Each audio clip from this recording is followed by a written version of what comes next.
You've trekked across countless plains, forests, mountains, caverns, but finally, the desert is ahead of you.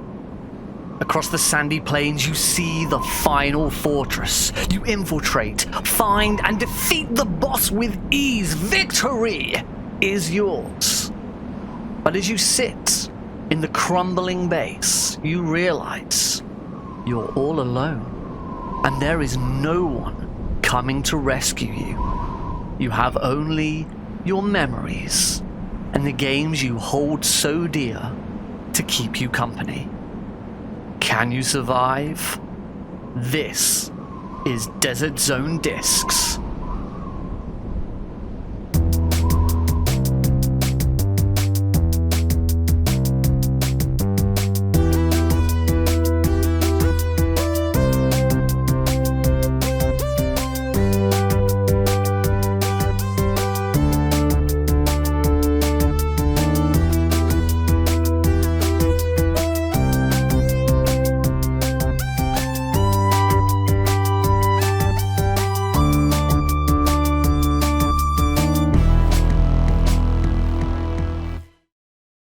Welcome to another Desert Zone Discs. I'm NickRPGreen, your host, and this is the show where we take a member of the gaming community, drop them into a barren desert wasteland, and then wonder why they're really enjoying it, because it's so much like Fallout.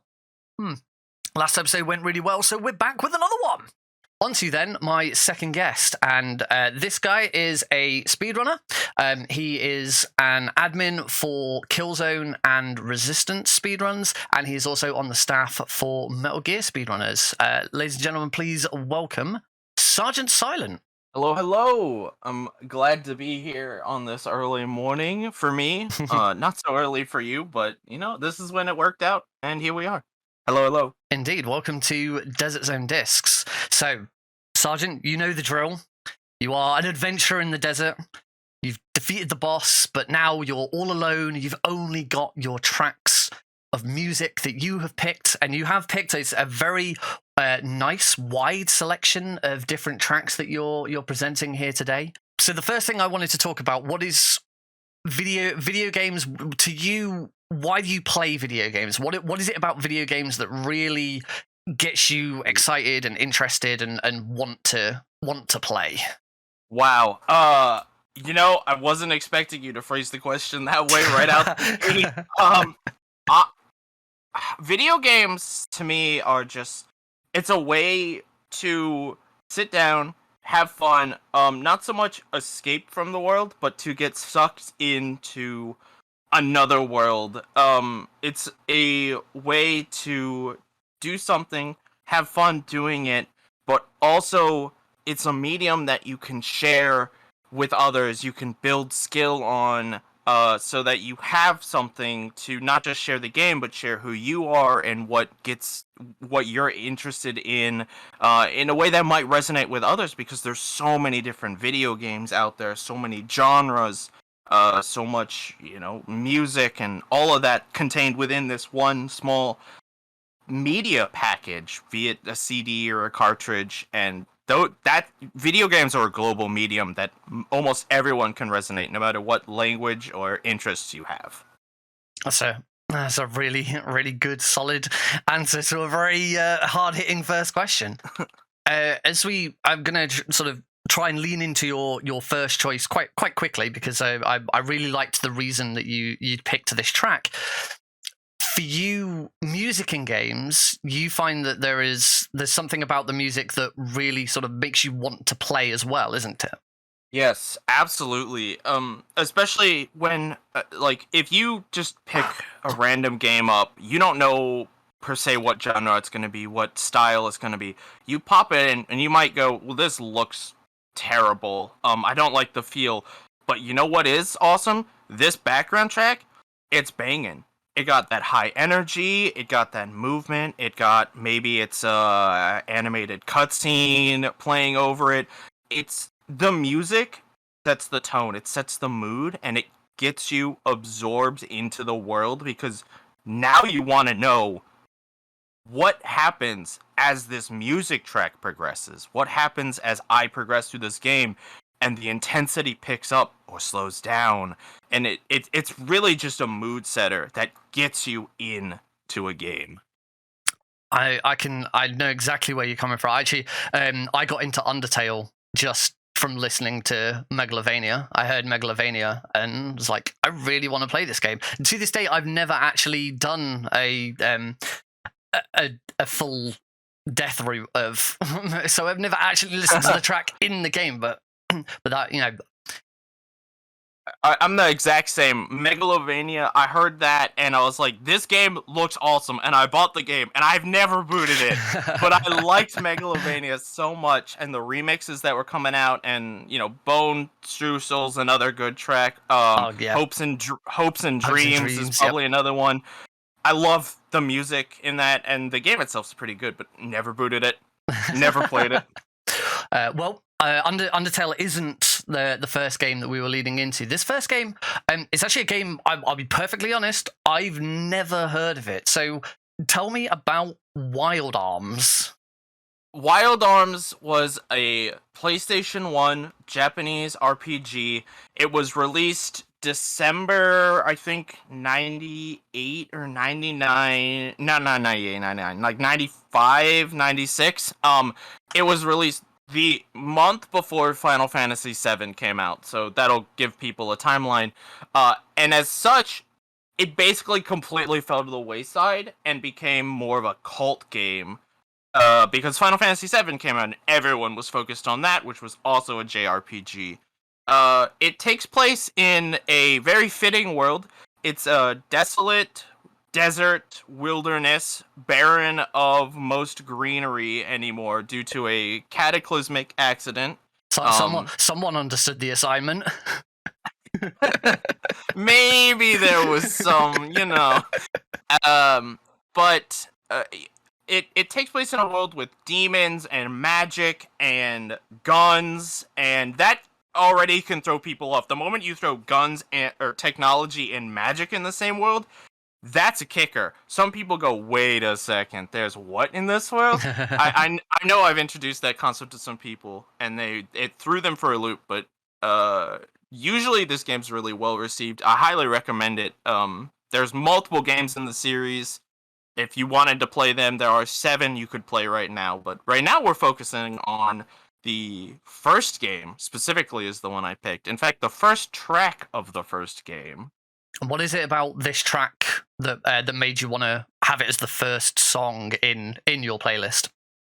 Well, I mean, like I said earlier about music gets you into a game. When you put Wild Arms 1 into your console, you are greeted with a animated cutscene, and that animated cutscene has this track, track number 1, Into the Wilderness by Michiko Naruke. Just playing. You don't even get a menu, you don't get gameplay, you get a beautiful animated cutscene, and it just sucks you in, and you have to see what is going to happen, who these people are, and where do these scenes correlate with the game, what is all this meaning, just to this beautiful melodic track.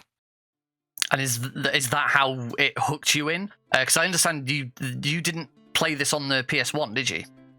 I did not, no. I randomly picked this game up through the PlayStation 3 digital store. I don't remember what happened. I bought it, ended up with it on my console, played it, and it's been in love with it ever since I played it.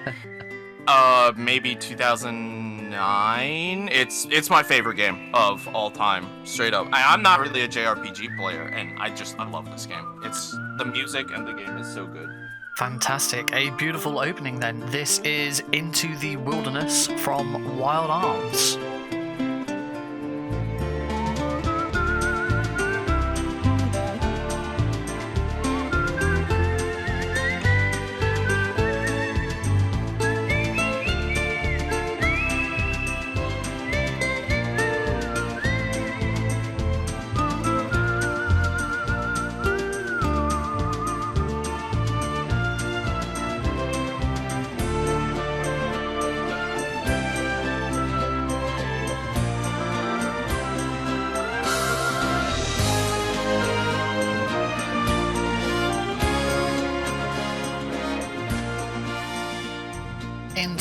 the Wilderness from Wild Arms. It's a really lovely piece, and it's clearly very heavily influenced by spaghetti westerns.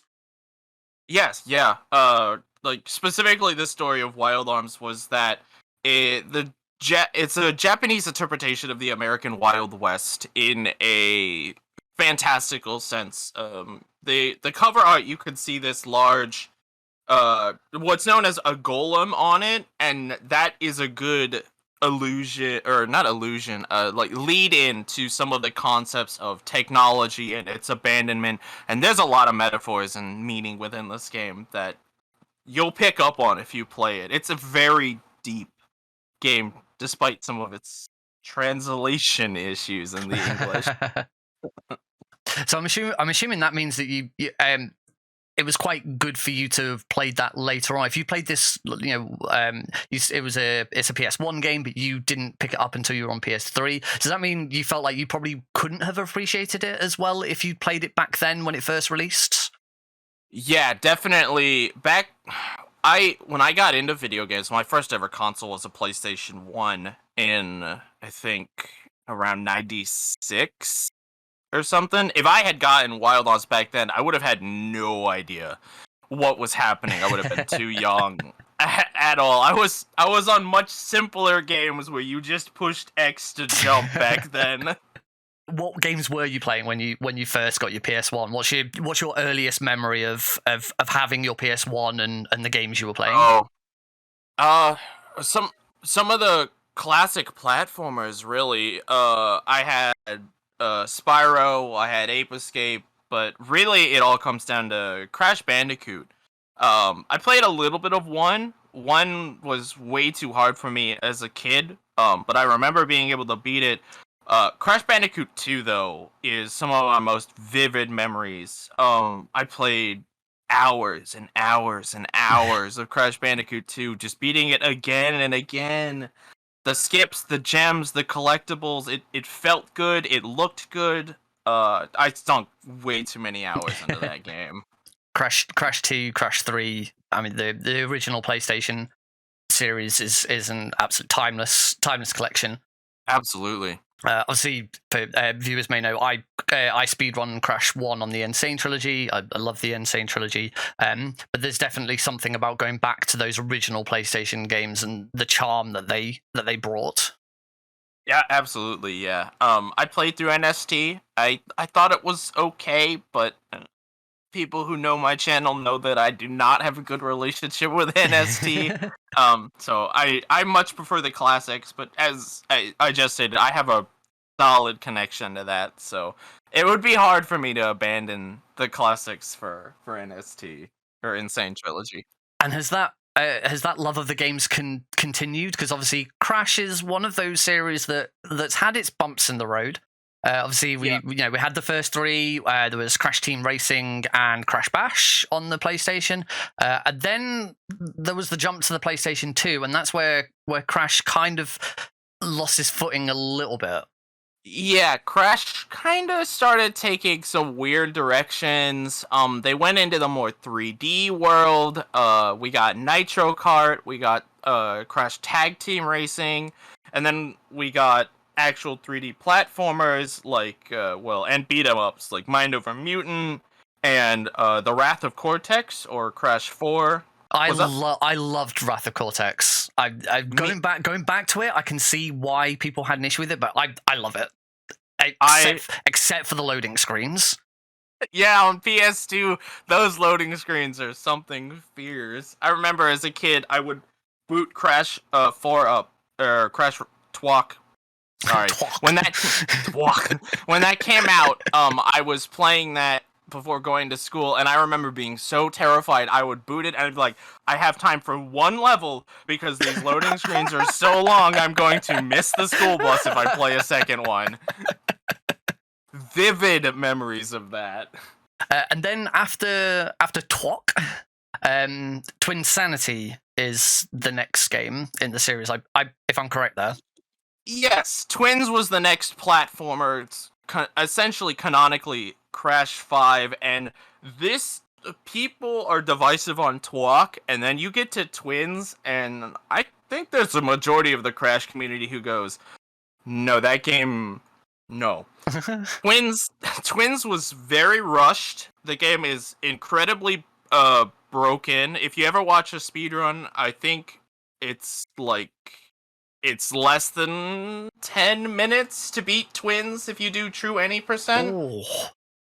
Yeah, it's incredibly broken if you've ever played it. But yeah, Twins, I personally, when I picked up Twins, I thought the game was fun. I liked it. It has a lot of nods and references to the series, some comedy, some very funny comedy, depending on what you're into. But the music that they went with for Twins was a complete departure from everything else that Crash had gone through, because it was the electronic for Naughty Dog, and then it went to a more unique style under Traveler's Tales.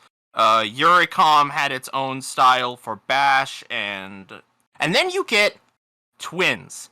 And Twins really embraced the cartoon looniness and hired a music group called Spiral Mouth. Now, Spiral Mouth hasn't done a lot of stuff, but one of their albums is the Crash Twinsanity album. And if you don't know who they are, they're an a cappella group, which means while there's a little bit of computerized assistance, essentially the entire soundtrack of Twinsanity is a cappella. Which,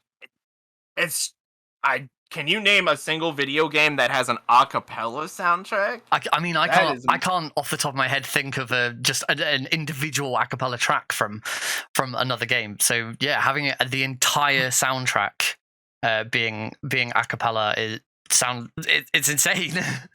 Yeah, it's absolutely insane.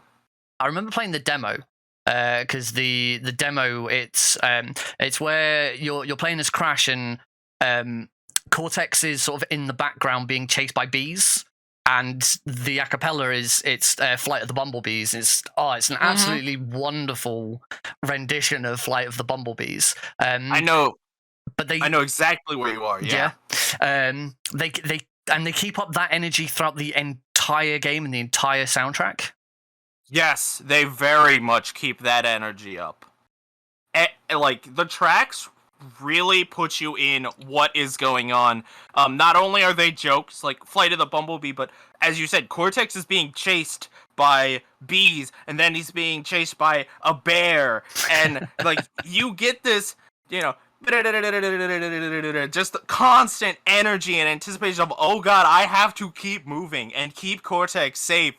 Something completely crazy in the series. Why would you work with Cortex? But here you are doing it to this crazy a cappella track. It's chaos and it's fun. Which track in particular resonated with you the most? Oh, there's a lot of tracks in the game I really liked. Slipslide Escapades is great. The Evil Twins theme is great, but specifically the one I wanted to choose here was another song that you get introduced to almost immediately. It's Insanity Island, which is the opening hub when you first start the game. You wake up, I believe, at the hut, maybe on the beach, but when you first get dropped into this game and start exploring it, this is the song that hits you, and it really sets the tone of what this game you're about to play contains musically. Fantastic. Let's have a listen. This is Insanity Island from Crash Twinsanity.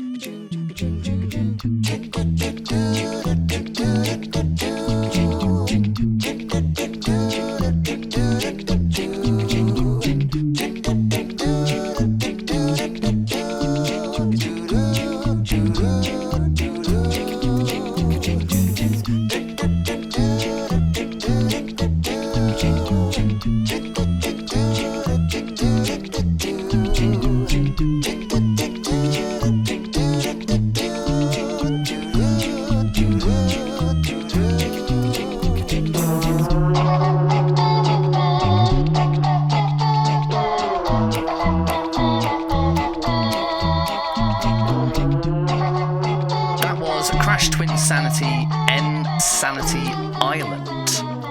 So, clearly for you, the PS2 was a very important console.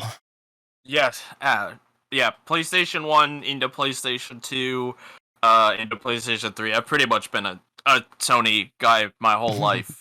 What other games on the PS2? Like, were you playing on your PS2 on your own? Do you, I don't know much about like your family. Do you have brothers and sisters that you play with, or?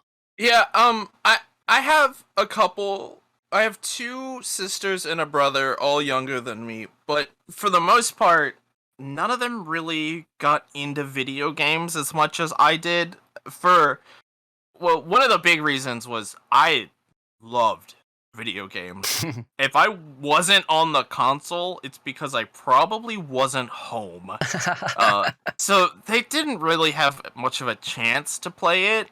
But even when I did, sometimes I remember as a kid having them come down and watch me play the game, and they were kind of like, this is okay. They might play it some, but it didn't hold their attention. It didn't capture them the same way that it captured me.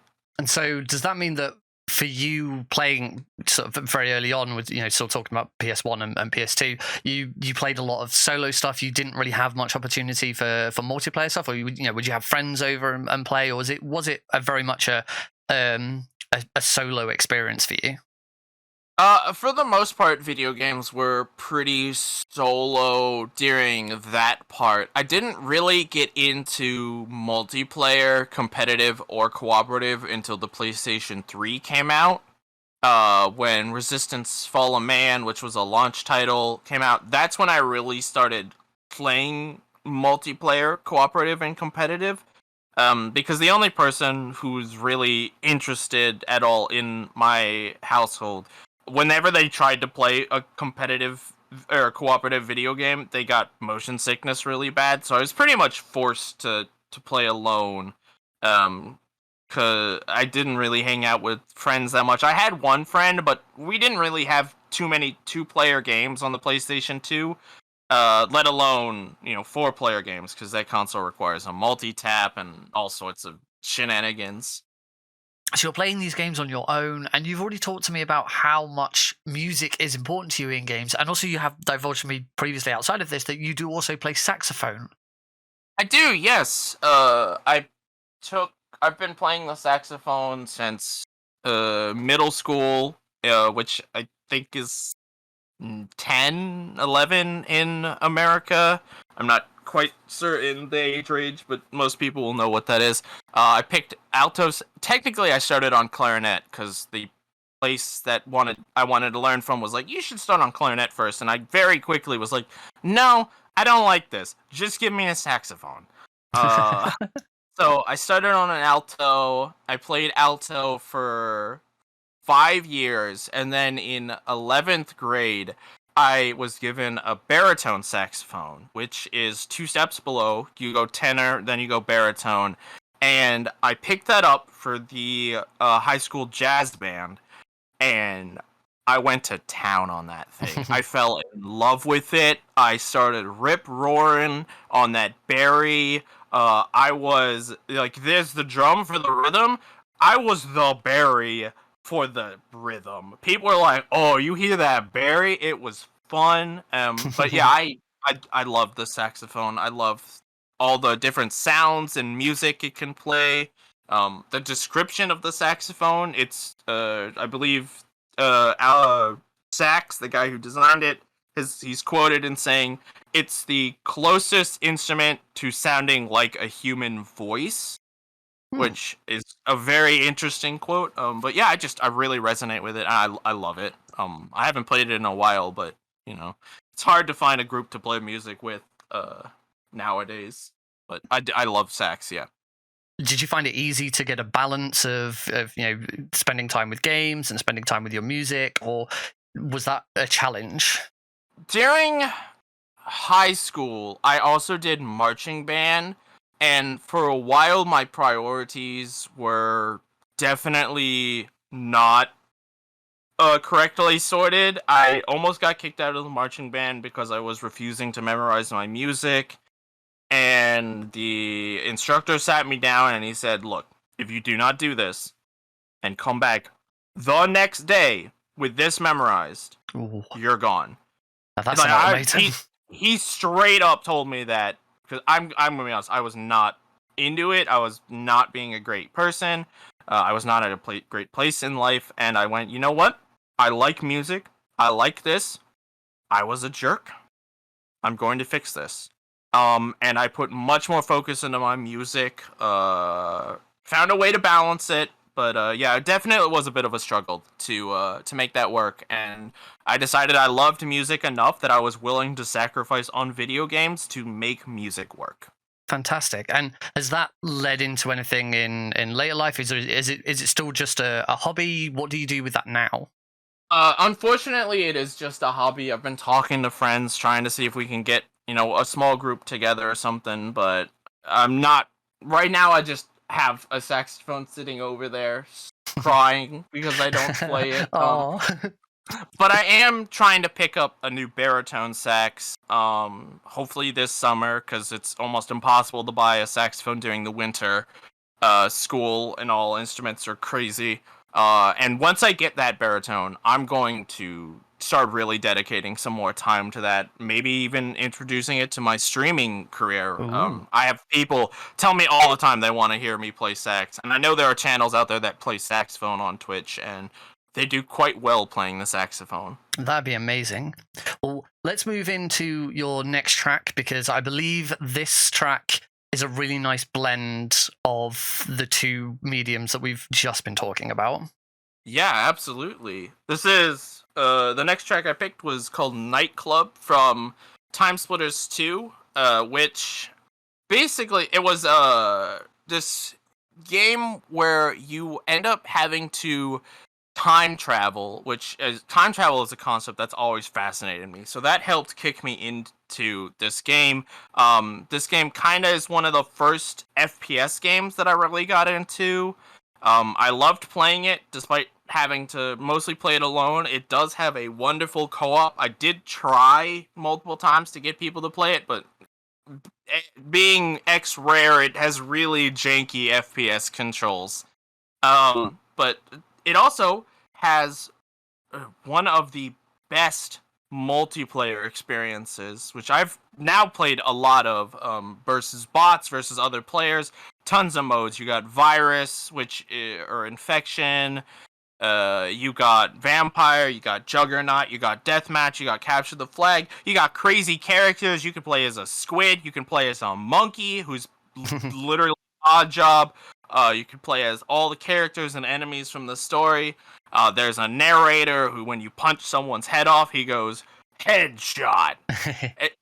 It's beautiful, and the song I picked specifically is a jazz track composed by Graham Norgate for the multiplayer level called Nightclub. The track is self-titled Nightclub, and I really does set the vibe for what is happening during this chaos. It's really wonderful that you've got a track that does combine your love of saxophone and your love of music with such an amazing and influential game. Well, let's have a listen then. So this is the track Nightclub from Time Splitters 2.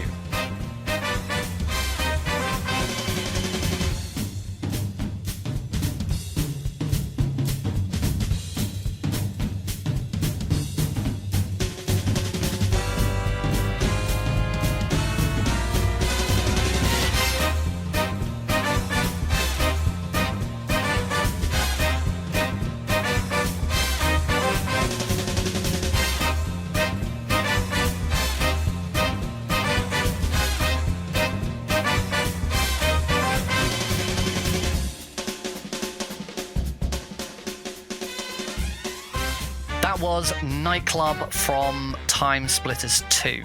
Now, it became very apparent with our last chat that Time Splitters 2 was kind of the entry point for you into first-person shooters. And of course, after the PS2, we then had the PS3, and there were some great first-person shooters on the PS3. Do you want to talk to me about some of the ones that you loved from that console? Yeah, absolutely. So the PlayStation 1 and the PlayStation 2 I had were more like family consoles, even though it was more me hogging the family console. The PlayStation 3 came out, I believe, in 2007, if that in math or if that's correct. And I distinctly remember being handed a PlayStation 3 in box on launch day Oh, and wow. being told, "Here, you play video games so much. This is yours." PlayStation 3 was my first console like that I owned, and I was given a copy of Resistance: Fall of Man. I mean, it's cliche, but it really is just history from there. I put Fall of Man in, and I was so used to SD gaming that I beat the campaign in SD because I only had a tube TV, which weighed enough that you needed 3 people to carry it. Um, and I played that game, and I beat that game on every difficulty. I collected all the intel, all of the trophies. That was before trophies even came out. So, all the skill points and everything. Yeah. Yeah, I remember that trophies got patched in like part of the way through the PlayStation 3's early years. They did. I believe it was 2009 is when trophies finally came out. But yeah, Resistance: Fall of Man never got it. I mentioned earlier Spyro. Insomniac is the dev for Resistance. They made Spyro, then they moved into Ratchet and Clank, and I played a lot of Ratchet and Clank. I loved Ratchet and Clank on the PlayStation 2, the crazy weaponry, leveling it up, all of that. So Insomniac's new first-person shooter. I had a ton of time on Time Splitters. I liked first-person shooters. I liked weaponry. It fit. I put it in. I played so much. And then I started playing online. I was like, you know what? I want to look at getting an Ethernet. And this is also when I had played MGS3 recently. And I was like, I really like shooters. I'm going to get an Ethernet, put it in my PS2, and try MGS3. Turns out the network service has been discontinued, so I put it in my PS3, hooked it up to my internet, and I jumped online on Resistance. And it's funny. I love speedrunning Resistance. As you mentioned at the start, I am administrator for that. It's a great series, great games if you like first-person shooters on controller. Hot take. I love first-person shooters on controller. It's a PlayStation exclusive series, so you have to play on a controller. But like, despite all that, I'm terrible at competitive FPS games. Dog crap, horrible. But I love it, and it's a series I love. Unfortunately, I don't think any of the music in the game is really great. That was more like the video game is what got me into that. And I believe you also mentioned Killzone. Yeah, so Killzone's actually a bit of a funny story. I think last year or the year before, I set out on a quest to speedrun. There are 6 PlayStation 3 console exclusive FPSs. Killzone 2, Killzone 3, Resistance 1, 2, and 3, and Haze. Oh, God! Oh, that's a blast from the past, Haze! Yeah, Haze. That goes back to Time Splitters. Free Radical, by Free Radical. Hello, Haze. Anyway. Oh, wow. I remember the hype around Haze. Oh, it was going to be this huge, big, amazing, like revolutionary FPS, and then it launched, and it was crap. Fall of Man had the title of Halo Killer. Haze had the title of Halo Killer.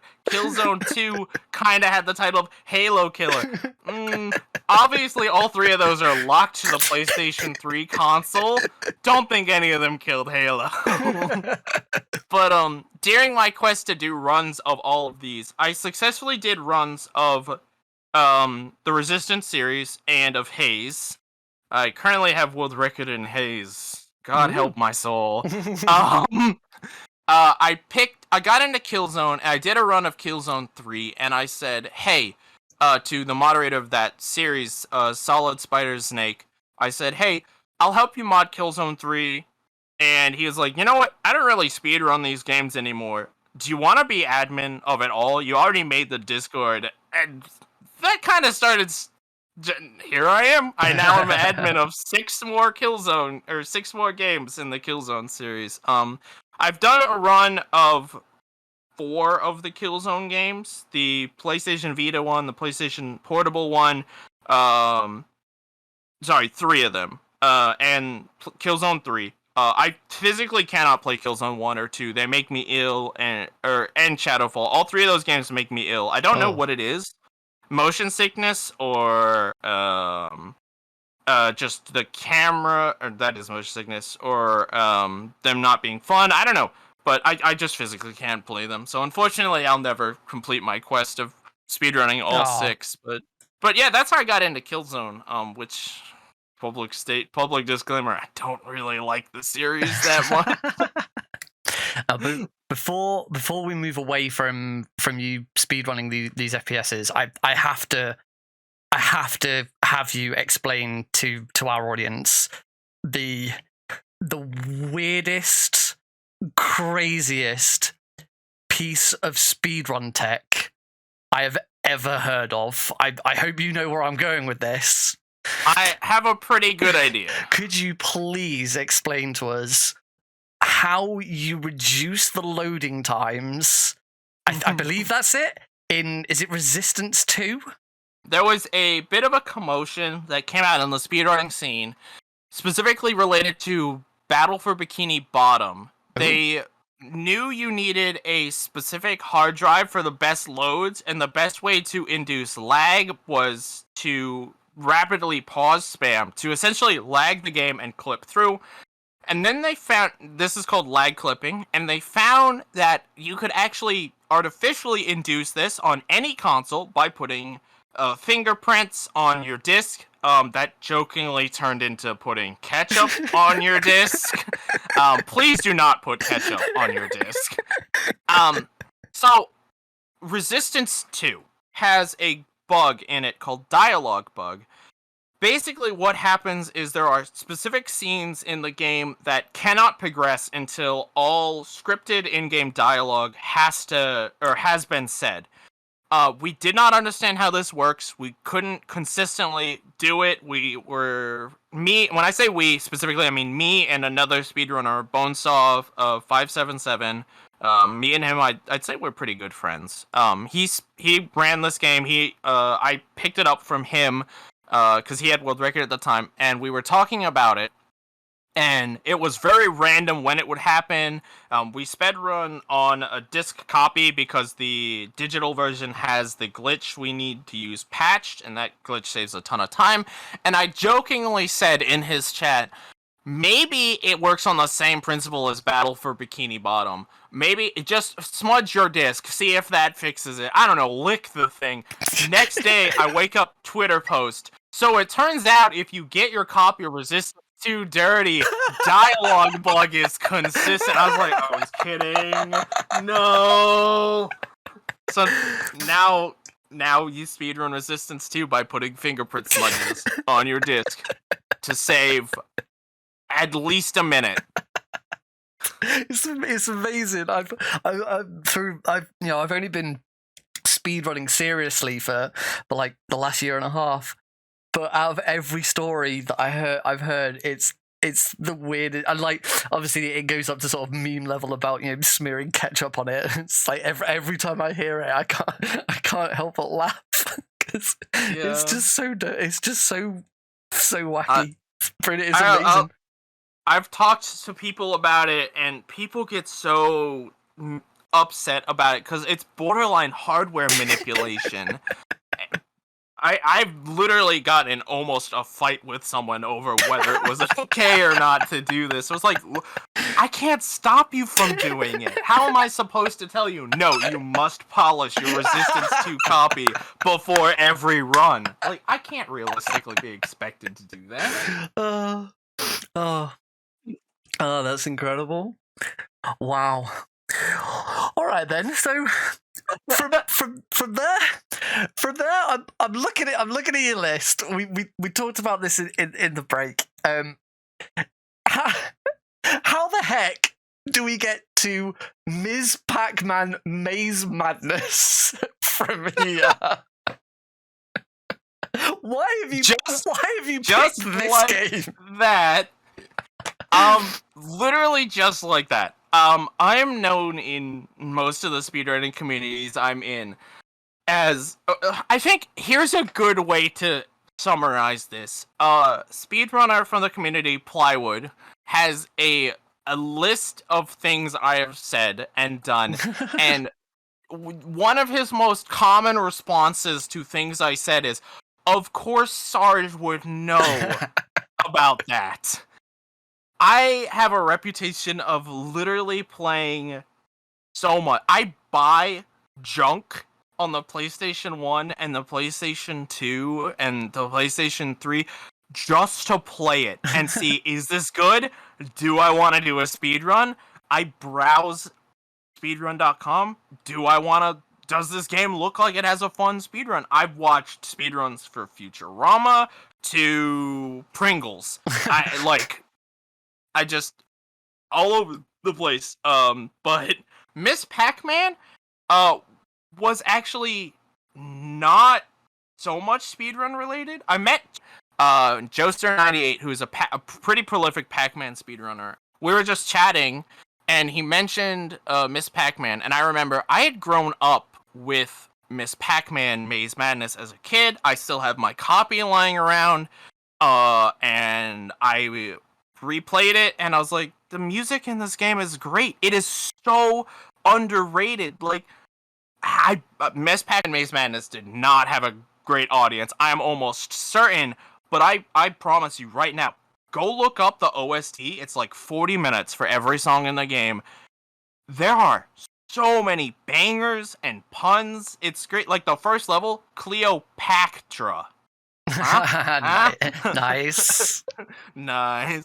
But like specifically, it's just I play everything and I love the soundtrack to this game, and I think other people need to love the soundtrack to this game. It's a beautiful track from a surprisingly fun, underrated game. And is this the track that you've picked for your playlist? Yeah, specifically it's Crystal Caves 1. It's probably my favorite song in the entire game. It's the opening track to the second area. The first track's a banger, but I really wanted to go and emphasize, like, sometimes a more chill track can just it's that background ambience that really sets the tone of what is happening. So this is a set of ice levels, and I think you'll really pick up on that aesthetic and theme from this track. And here we go. This is Crystal Caves 1 from Ms. Pac-Man Maze Madness.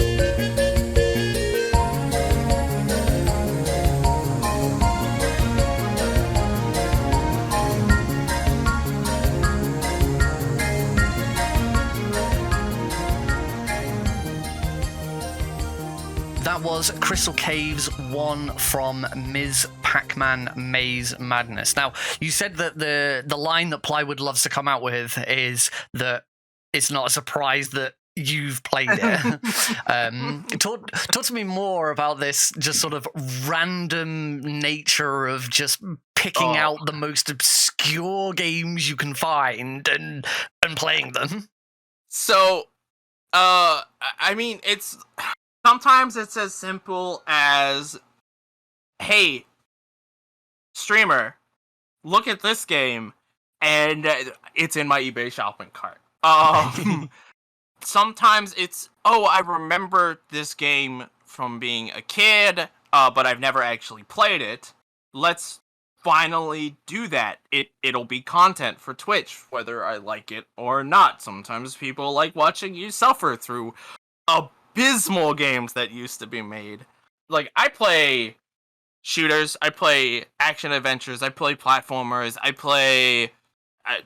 Sometimes I play racing and sports games, though that's probably the least likely thing. VNs, puzzles. I just pretty much play anything and everything because I love it. On the vein of shooters, there's a genre called shmups, which some people might know, and I really like kind of the.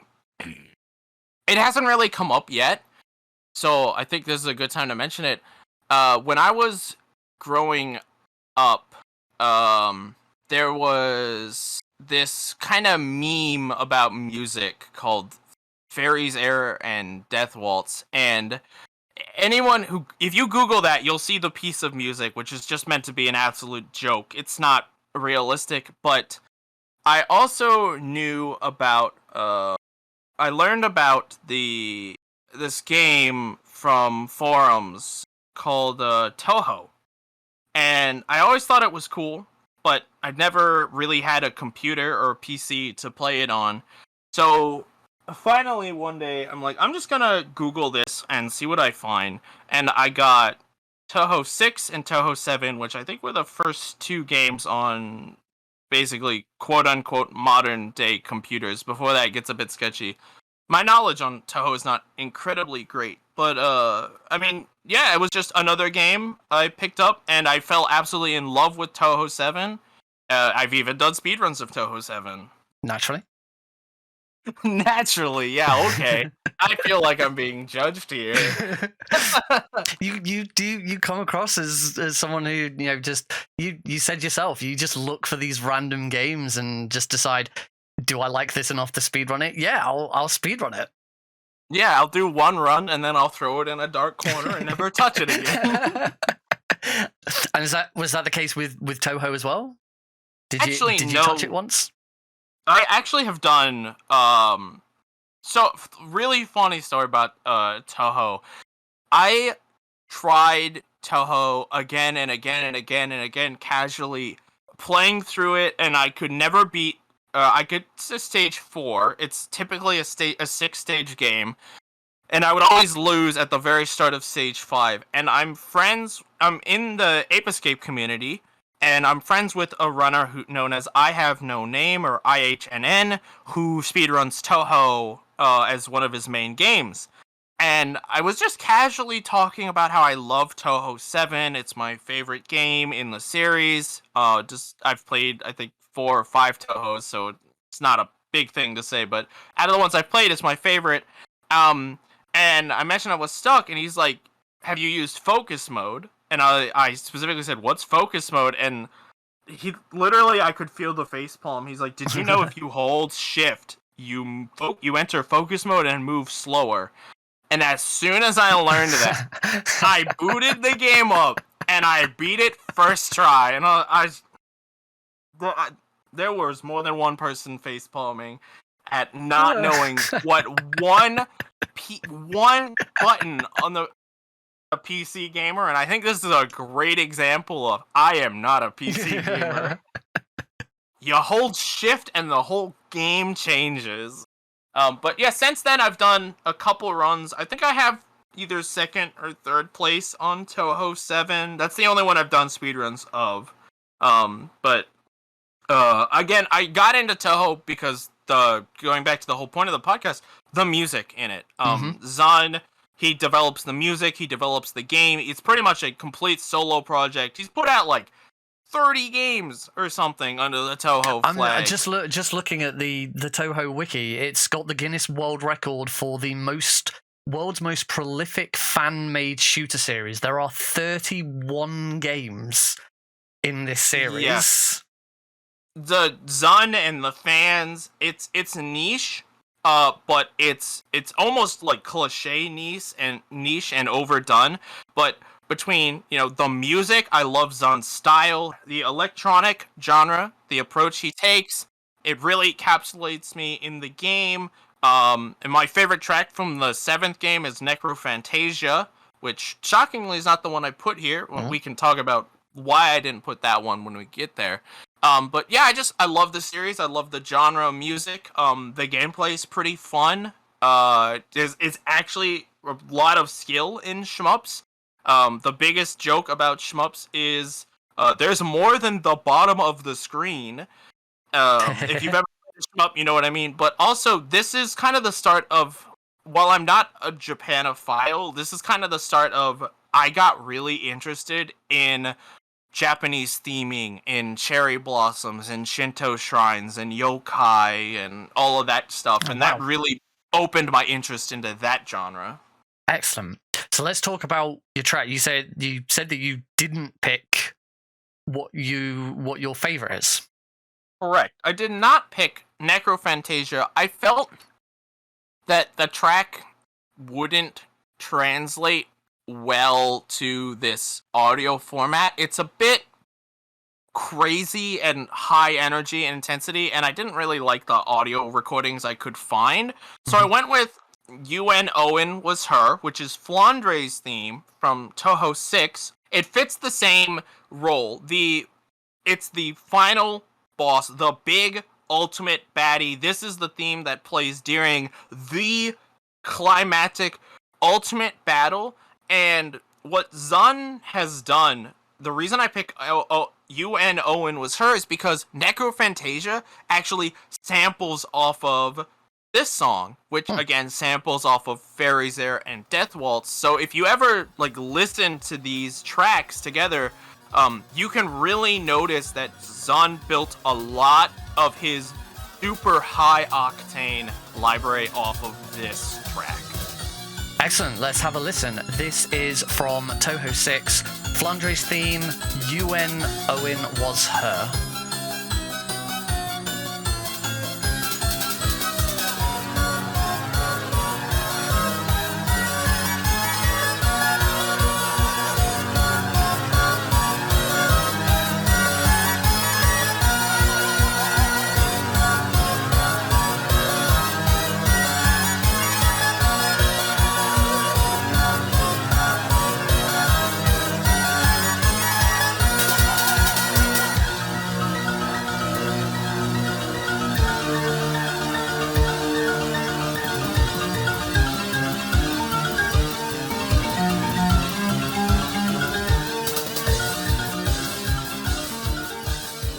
That was UN Owen Was Her, Flandre's theme from Touhou 6, Embodiment of Scarlet Devil.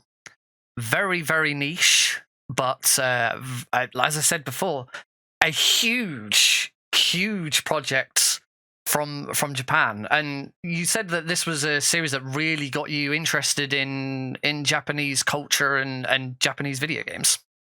Yeah, absolutely it did. I had a bit of an interest before from, earlier games, specifically Oriental music I really connect with. But this is where it really started. The visuals of, the aesthetic of Japanese culture. This game really helped start to kick that off, indeed. Yeah, when I started connecting, what is what meanings things have, religion, and all of that stuff. It's really influenced who I am to this point today, and I do kind of owe some of it to just learning about the start of this from Touhou, which really delves into the supernatural elements. Amazing. Well, as we move from this series into another series, and actually this is another Japanese series. And it does sort of it blends some of the supernatural in with more, modern technology and stuff like that. Of course, we are leading into Metal Gear. Metal Gear. Now, I'm sure audience members may know, Sergeant and I are both staff members for Metal Gear Speedrunners. This is how we know each other, and how Sergeant's come to be on the show. Talk to me about Metal Gear. How did you get into the series? So, I love telling the story about how I got into Metal Gear, because anyone in the community will know the irony behind what I'm about to tell you. I got into Metal Gear with Metal Gear Solid 2, Sons of Liberty. Good entry point. That was the first game I played. My friend at the time had a copy of it, on his PS2, and he said, "It's okay. You want to borrow it?" Oh, and it's okay. It's okay. this was like 2004. We were like middle schoolers. My heart got. Oh, carry So on. I took it back to my house and I put it in and I played it, and I thought, man, this is a totally unique style of game. It's a 3D game with shooting. It has a lot of collectibles. It has really cool menus. It has cool story. It has cool movement. I loved the movement on Tanker as Snake. And I loved it all. And I had no connection to Metal Gear at this point. This is my very first Metal Gear game. So we get to ride it and I'm like, alright. This is weird, but I mean, whatever. I'm still on board with this. Gameplay's the exact same. I'm just playing as some blonde kid now who cartwheels. And I mean, yeah, I loved the game up till Arsenal Gear. Arsenal Gear I was young enough that I was like, what is happening? Yep. Right now, Scissors 61. I'm not turning the console off. What do you mean? I haven't saved. So I'm pretty certain that's exactly what went through my head. And I remember distinctly, despite being a huge jazz fan, I was so turned off by Arsenal Gear from the moment you get the sword to the end, which is just a series of auto-scrollers and boss rush. I despise the ending of Metal Gear Solid 2. I hate the song. I hate the gameplay. All of it. And that deep-seated hatred has led me to the point of I do not like Metal Gear Solid 2 anymore. Wow. That's incredible. It got me into the series, and I do not enjoy playing it. That's like I've struggled to like that's such a departure from most people's, so many people regard Metal Gear Solid 2 as like the best game in the series. It's probably the most popular speedrun that we have in Metal Gear speedrunning. So yeah, to hear someone of your caliber in the community just come out and say I hate Metal Gear Solid 2 is amazing. I didn't know that kind of person could exist. It's just it doesn't click with me. But to be fair to the series, the reason I'm so into it is because I think I picked it up late enough that MGS3 came out very quickly after. MGS3, it kept the same mechanics. As far as I was concerned, it was the same character, but he had a more gruff look. I've always liked nature more than technology to distinguish MGS2 from MGS3, so I thought, being dropped in Russia with completely new characters, but very similar gameplay, you still have the collectibles, but now you have even more collectibles. The game felt expansive, it felt great. Now I know it's definitely more clunky than 2 is. It but certainly is, yeah. 3 really solidified this is a series that I want to keep experiencing for me. And I mentioned earlier, I wanted to play 3 online, but the network had been shut down by that point. So, that gives you... 3 was more this is a game series that I want to play more of. And I think seeing the games that you do speedrun and knowing your influence in the community, I definitely then also see that I will pick up and play anything attitude that you have, because you're one of the runners in the community who has really expanded out and gone into some of the more niche side of Metal Gear. Yeah, I think there are 5 or 6 games in the series that I've played all of them. Except for a few of the obscure mobile ones like Touch. But I think there's only 5 that I've not done some form of in-depth run or significant help on routing for.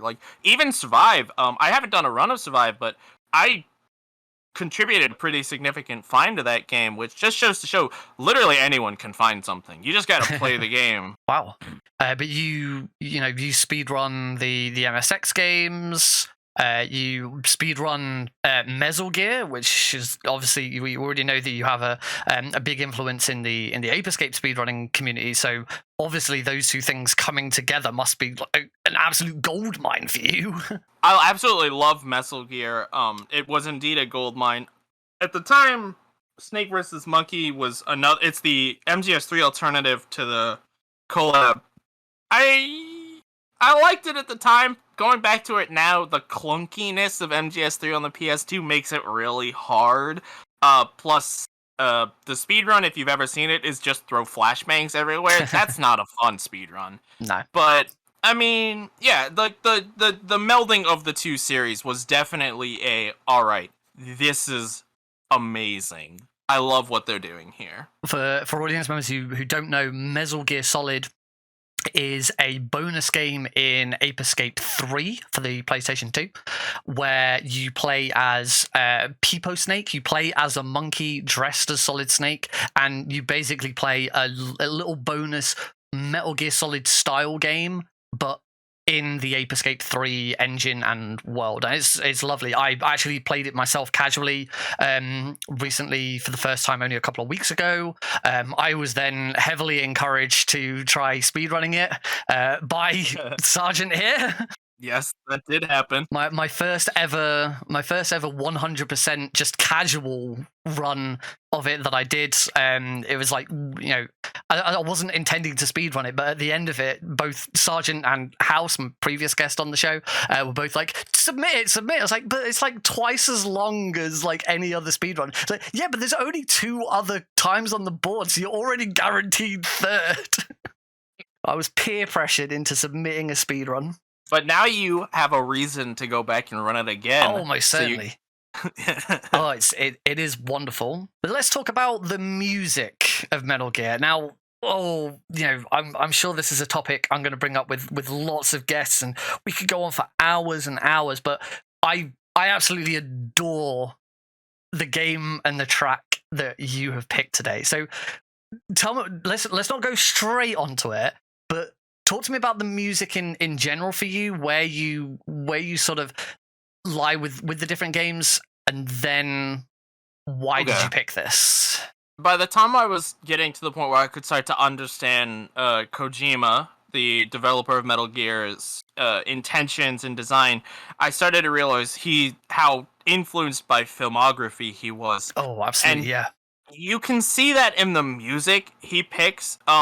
His music is definitely scored with films in mind. He takes climatic themes from, you know, different arrangements that would fit in a movie and puts them in a game world. He loves using licensed music like Star Sailor from MGS3. Yep. That's the artist, but Way to Fall. That's the song. Way to Fall.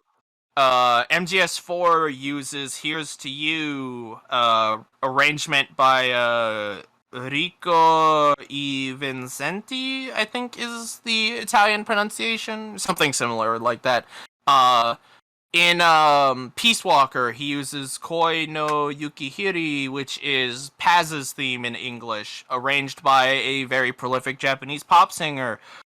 He loves to do that kind of stuff. And those are the songs that really catch my attention in Metal Gear for the most part. One of the coolest things, though, is while the lesser tracks don't draw my attention as much, MGS4, which is another game that I did a lot of speedruns for, has a iPod in it. Yep. And the iPod lets you can collect tracks from all over the game. I think there's 30 tracks, 16 podcasts, and another 8 DLC tracks, which you can all get. And there's a lot of tracks in there from Portable Ops, Calling in the Night, a great track. My favorite ending theme, Call into the Night. Absolutely great song. Yell Dead Cell, which I know House chose from last episode, is in there. Harrier, Arsenal Gear, songs from all over the series that existed at the time. Theme of Solid Snake, which I almost considered putting in, because that's a banger of a track. Unfortunately, loves to get you a copyright strike, so I avoided it. Oh, thank you. One of the tracks on the iPod you could pick up was from a game called Metal Gear Acid 2. Yes. Now, when little excitement there, I like it. When I was in, I think either middle school, one of my friends at the time had a copy of Metal Gear Acid 2. He had a physical copy of the game, and he let me borrow it. And let's just say the item mysteriously disappeared from his possession, and I still have it. Wow. Oops. But I played the game, and immediately, I love strategy games. If anyone ever talks to me outside, one of my favorite board games of all time is called Stratego. Oh, yeah. I like card games. I like strategy games. I liked Metal Gear at the time. I had put Acid 2 in my PSP. Instant love. It's tactical, it's strategy, it's card game, it's turn-based. It has homages to Metal Gear Solid 1, 2, 3, 4, Police Knot, Snatcher, Integral, like literally everything that has come out prior to Acid 2 was in that game. Yeah. And as I pretty much stated at this point, I liked collecting stuff. That also gave me a goal on top of it. So, like, I just super resonated with everything Acid 2 provided. It has so much content. There's story. There's gameplay. It had a really cool, I'm going to say heroine that got introduced. I loved Venus's character. I liked Snake. It's my favorite Metal Gear game in the entire series, and I'm not ashamed to say that. That's I love amazing. Acid 2. I wouldn't go so far as to say that it's my favorite game in the series, but I'm another strong supporter of the Acid series. A lot of people push away on the Acid games because it's a card game. It's on the PSP. They are incredible games, especially 2. Like 1 is a little clunky at times, but they really perfected the formula with 2, and it shows so hard. And this is the game that you have chosen a piece of music from. Yeah, and I chose a song called Test Subject Duality. You could pick, I remember distinctly MGS4, if you want this track to listen to it, at the start of Chapter 3, the Resistance member, after you trigger him, go right immediately, walk down the street, and it'll be just sitting there on the corner of the street. You could pick it up, pop it in your iPod, if you wanted to hear it in-game the way I heard it, outside of playing Acid 2 itself. This piece of music comes up during the penultimate climax of the game. It's another big you are doing something you did not expect to have to do, crazy boss fight, and this is the theme of that boss fight. And the title itself really, if you know where this piece plays, really emphasizes what that means given the story of Acid 2. And I don't want to go too hard into spoilers because it's really worth experiencing what is happening in Acid 2. I know exactly where you're going with this. Yeah, we don't want to talk about it for spoilers. If you really should just play it for yourself and understand. So let's have a listen. This is Test Subject's Duality from the amazing Metal Gear Acid 2.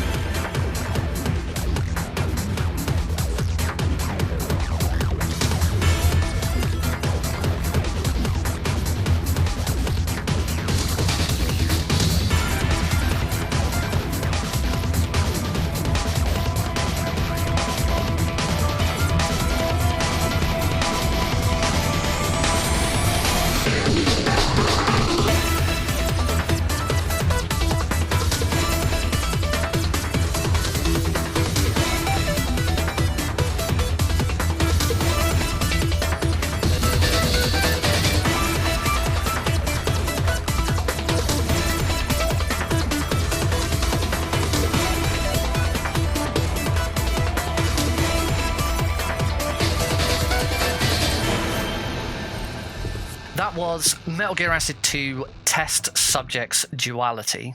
Now, SRGTsilent, we've talked about you speedrunning Metal Gear games.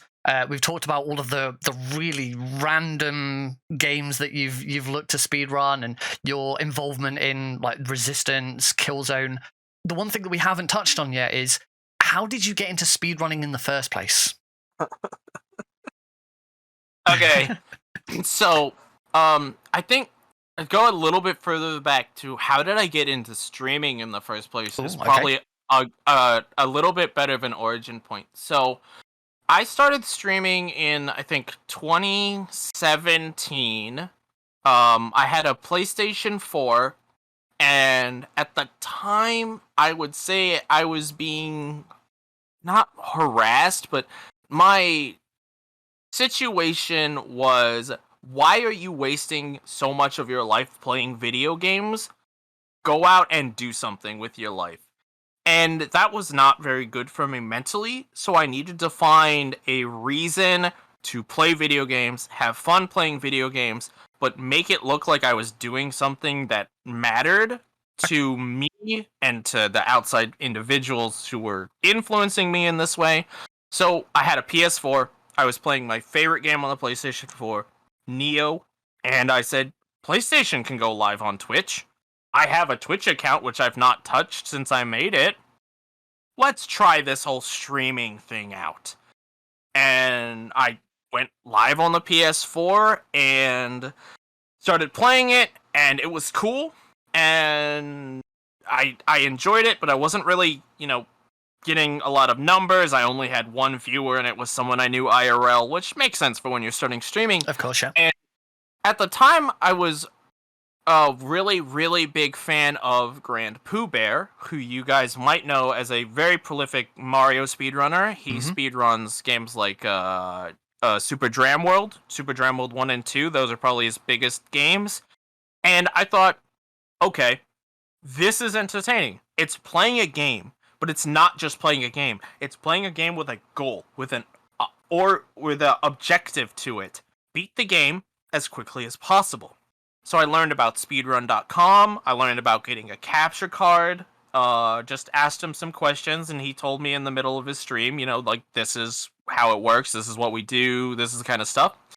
And I went, all right, I want to speedrun a game to get some attention, but I want to speedrun a game that I own, that I like, and that I don't have a lot of competition against. Like, I didn't want to jump into Mario 1, and not that I've ever played Mario 1, but that's just a good example. Yeah. I didn't want to jump into Mario 1 with 1,000 people on the board and submit a time and just see 1,000th place. Like, that wasn't really what I wanted. I wanted to felt like I was contributing something to a run. So I picked a game that I had played a lot of, felt I knew well, enjoyed, and just only had like 2 runs, called Pandemonium for the PlayStation 1. And that is the first game that I ever did a run of. It's what got me into speedrunning. It's kind of what started the Sarge goes for free recce's. Sarge runs everything. It literally all blossoms from this game. And while the only thing I regret is that I picked Pandemonium. Oh my god, this game is horrendous to speed. But I mean, yeah, it that's how I got into it, and it just went down the road from there. Next game I ever picked up was Resistance Fall of Man, and then MGS4, and you can kind of follow the timeline from there, because the only run I've ever not submitted to speedrun.com or deleted off of speedrun.com was my first ever Pandemonium. I was so embarrassed by how bad it was that I deleted it from the annals of history. You cannot find it anymore. Oh, that's a shame. I was gonna I want the link. I'm gonna post the link in the description. No, I am unless you could go to Internet Archives. I'm pretty certain it is gone, unfortunately. But that is the only run I've ever deleted, was that one. So what is it about Pandemonium that makes it so difficult or annoying or whatever it is that you fell out with it because of? So funny enough, despite we talked about Crash earlier. One of the big things about Crash is I mentioned I had hours and hours and hours and hours and hours in that game. So I was able to play Crash. If you take me to a 2D platformer that is not Crash Bandicoot, all out the window. I have no 2D platforming skills, and Pandemonium is, I think it's a 50-minute 2D platformer. That is 50 minutes of memorizing where every enemy is, what cycles are global, what cycles are level-based, where do I jump, where do I get power-ups, all of that, and, I had practice memorizing through Marching Band, doing MSX, but some games just don't click, and when the frustration of that game on top of that, the game has literally two inputs, X to jump, or square to shoot. You can only shoot when you have a power-up, and you can double jump with one of the characters. The other character has a special roll attack, but that's nitty-gritty on the game. And despite you having these two inputs, it's D-pad only, so D-pad left and right only, which at the time I didn't have calluses, so that really hurt my hands to hold D-pad on a DualShock 1, DualShock 2. And the best part about this platformer, that again has two buttons, jump and shoot, the jump input gets eaten half the time. And you have to memorize 50 minutes of inputs. Oh, wow. So I was like, this was a mistake. And I did go back and do another run of Pandemonium since then to redeem myself, which is better than my first ever time. I think. Maybe it's 2 minutes slower. But I did go back and redeem myself. But yeah, it's a frustrating game. And sometimes you need to just say, no, that was a mistake, and I'm not running it again. But I can't do that with Pandemonium because of how tied into my history it is. Well, it was, clearly tied enough into your history to pick a track from it. So I see the track you've picked is called Branky Wastes. It says in the description, same as Burning Desert Bee. So again, another track that seems to have influenced you by what you're presenting it for here on Desert Zone discs. What is it about Branky Wastes that made you want to pick that? I just wanted a really cool track from the game, so we had an excuse to talk about it, to be completely blunt with you. It fit the theme, like you said, and I wanted to talk about it because it's pretty important to me. And I did re-listen to the soundtrack, and other than the main menu theme, which I felt would be a bit repetitive, this is probably the best song in the game, in my opinion. It's about halfway through the game, if I had to ballpark it, so there's probably not a large majority of audience that saw this song, and the level was on is pretty fun too. Fantastic. So this is from Pandemonium, Branky Wastes.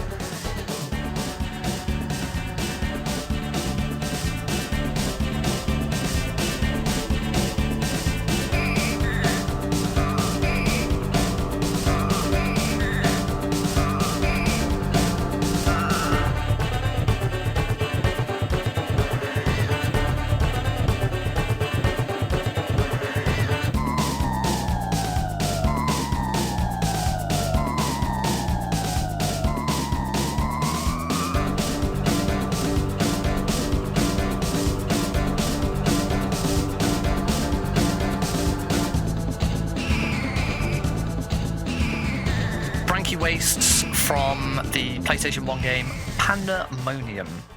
All right, we're kind of getting towards the end of your experience here. The base is slowly losing power, but you've still got time to just reminisce on one more track. And I think with what we've been talking about with speedrunning, we touched on it a little bit when we were talking about Metal Gear and now Pandemonium. We're really leaning into the final big series that you are very well known for, and that has to be Ape Escape. Yes.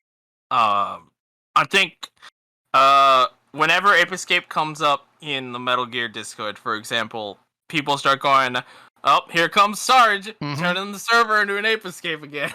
Yep, I can 100% agree. That is definitely what happens. Yep. Ape Escape is one of, I think, two series that have more than 3 games where I have successfully completed a full game speedrun of every single game in the Wow. series.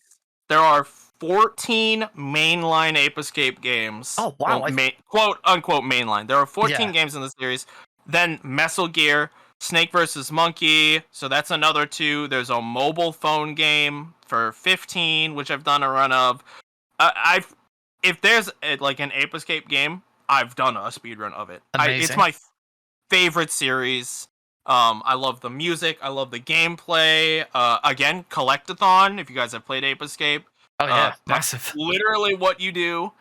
Uh, Analog sticks were such a nice break from the D-pad. Like, there's just I could literally talk about Ape Escape for another hour.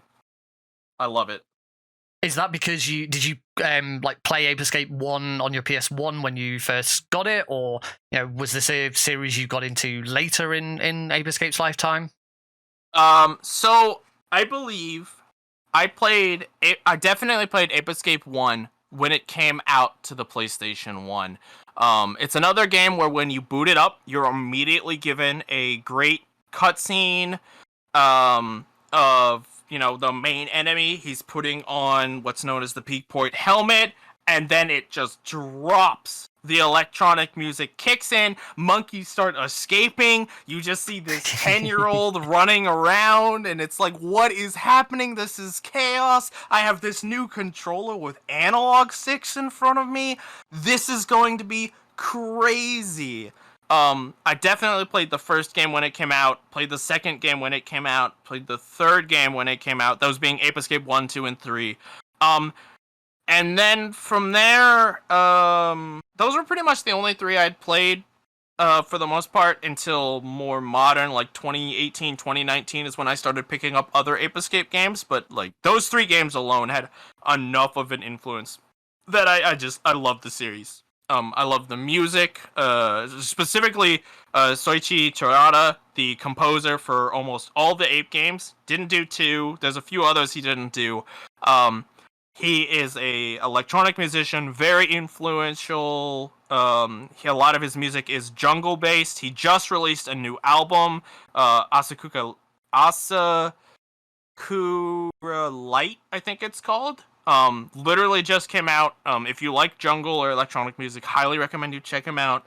And again, I can't overstate what music does to a game. Like those bump in vibes, the monkeys escaping, the fun nature. It's just, it all connects. It all blends so well into each other. The one, I know it's not the one you've picked for this list, but the one I wanted to talk to you as well about, particularly from a speedrunning perspective, is Ape Escape 2001, or as it's more generally known, because it was only released in Japan, I believe. Correct. Pipa Sadhu 2001. Mm-hmm. This is a game that not many people will have probably played because it's a Japanese exclusive, but you have, and you also speedrun it. Talk to us about Ape Escape 2001. Okay, so for most of the Western world that's not played it, if you've played Ape Escape 1, that you'll know that Spectre is successfully caught by Kakeru and sent back to Monkey Park.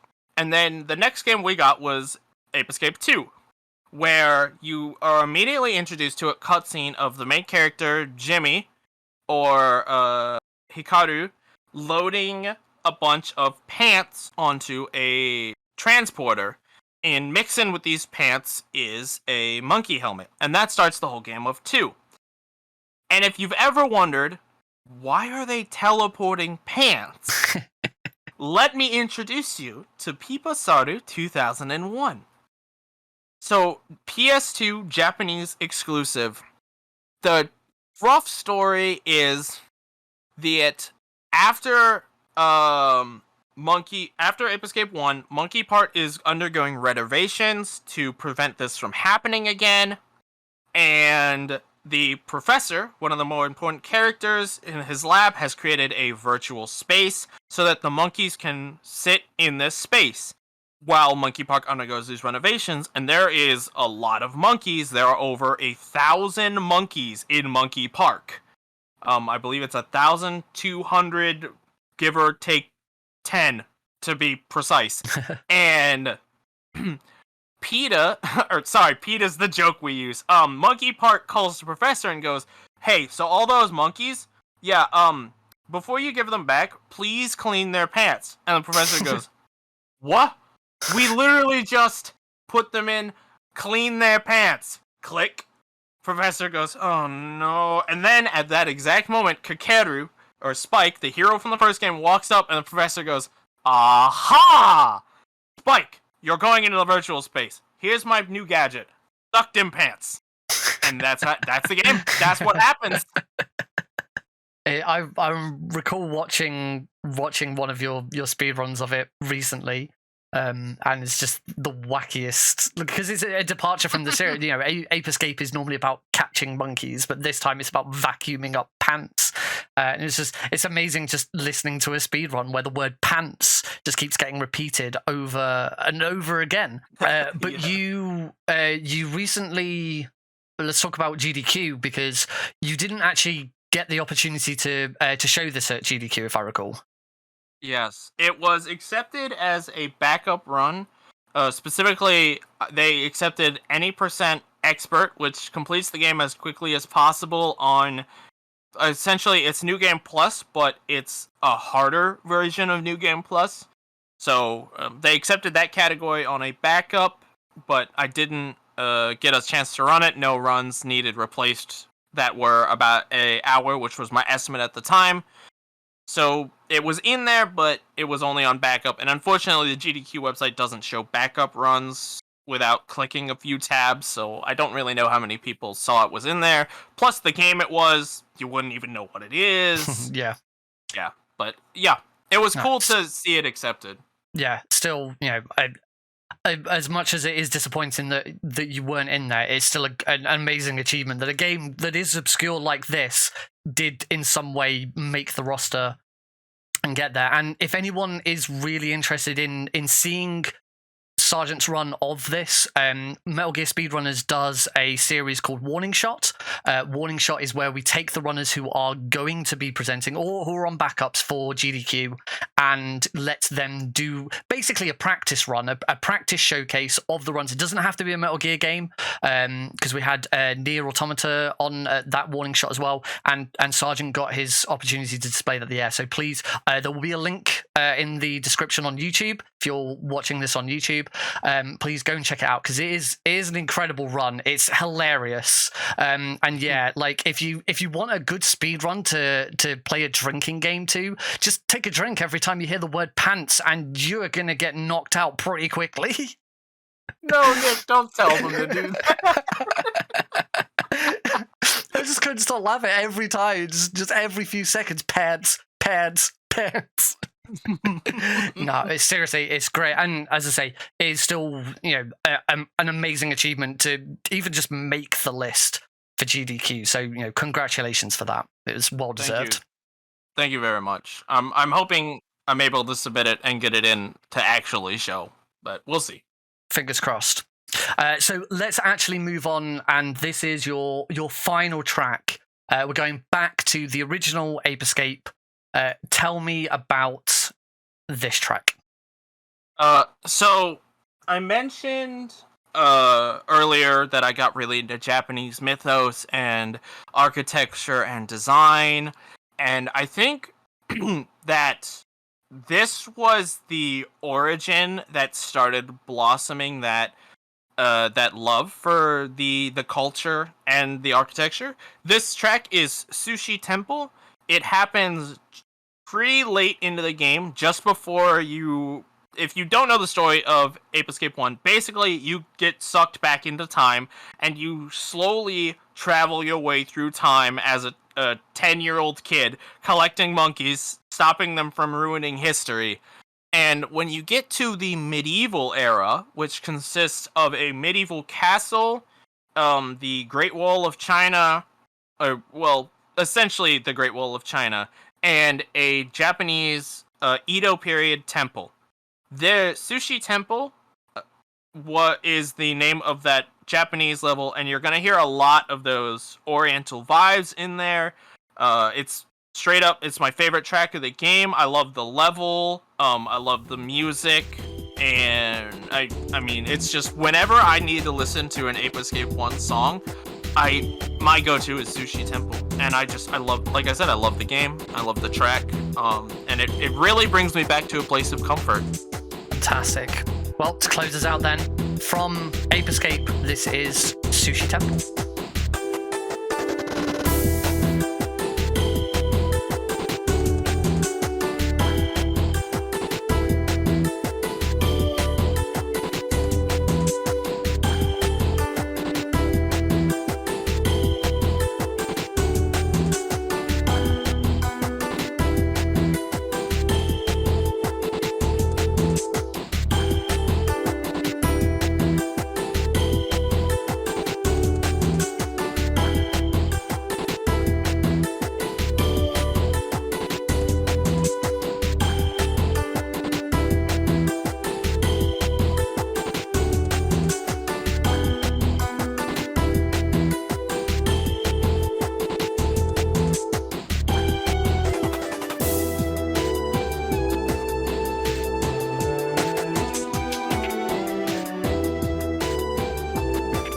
Sushi Temple from the first Ape Escape.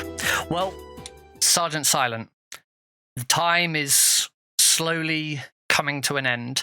You've got just a little bit of power left. You think that you can, really maximize how much is left and just enjoy a few games on your one console that you manage to salvage. Which console is that? So, I really wanted to go with the PlayStation 3. It's my favorite console. With what you said today, I was honestly expecting the PlayStation 3 to be your answer, so this is a surprise. But considering the logistics, the PS3 is big. It will probably not function for very long given their nature. And there's sand everywhere. The system has a disk drive. I wanted to be economic as well. So I took a little bit of a departure and went with my second favorite console ever, the PlayStation TV. Ooh. It's small, has significantly less places sand can get into, and I have the entire PlayStation 1, PlayStation TV, or PlayStation Vita, and PlayStation Portable libraries available to me. While it's not as many games as the PlayStation 3, when I have to leave, put it in my pocket, and find the next place. That's a very good choice. It is a little bit of an obscure one. For those who don't know, the PlayStation TV is essentially a console version of a PlayStation Vita, to put it in very, very simple terms. Yeah, that's a really. I like that you thought about your location and picked something that's appropriate. I think another way to describe the PSTV for people who don't know what a Vita is either, because that's also kind of obscure. That's true, yeah. A PlayStation Vita is a Switch in handheld mode. A PlayStation TV is a Switch in docked mode. So yeah, that's a very good way of putting it. Excellent. And finally, you found a computer. You can watch either Twitch or YouTube, but there's something wrong with the cache on it, and you're only able to watch the back catalog of one content creator. Who would that be? While I could pick a pretty big content creator, I don't usually watch too many people. I did mention Grand Pooh Bear earlier. Sometimes I watch Simple Flips or Prod LZ. Honestly, while their content is cool and regular, specifically the person I always find myself gravitating to whenever they go online, I always watch them, is a friend of mine known as Yuri SR, who Nick, I believe you know personally from our Unmetal event. You may have met him. Indeed, yes. I love his content. He was my most watched creator. He is unfortunately rather inconsistent, but I just want to give a big shout outs to him. Every time he goes live, I love watching him, and I would not be upset at all if I was stuck with him. Plus, I get to watch his wonderful Unmetal runs again, because that was one of the best moments we've seen. Fantastic. There will be a link to his stream in the description. Well, I am afraid, SRGTsilent, that our time is now at an end. You are going to have to wait out here in the desert zone, waiting for rescue for who knows how long, but at least you have your tracks, your memories, your PSTV. They're all there to keep you company for some time. Do you have any final words before we drift off into the sunset? I just want to thank you for taking the time to, hang out with me here in the shelter. Thanks for the and if you guys are interested in finding my content, I'm SRGTsilent everywhere. SRGTsilent. Literally everywhere. YouTube, Twitch, Twitter, Discord. You can find me in MGSR. You can find me on Resistance, Killzone, Ape Escape. Literally Google my name and you'll find me. And as always, there will be links to Sergeant's socials in the description. And also, if you're watching this on YouTube, there is a playlist that includes this episode and all of the tracks that we've talked about today for you to go back and listen to. With that, Sergeant, you are now trapped in the desert zone. Goodbye.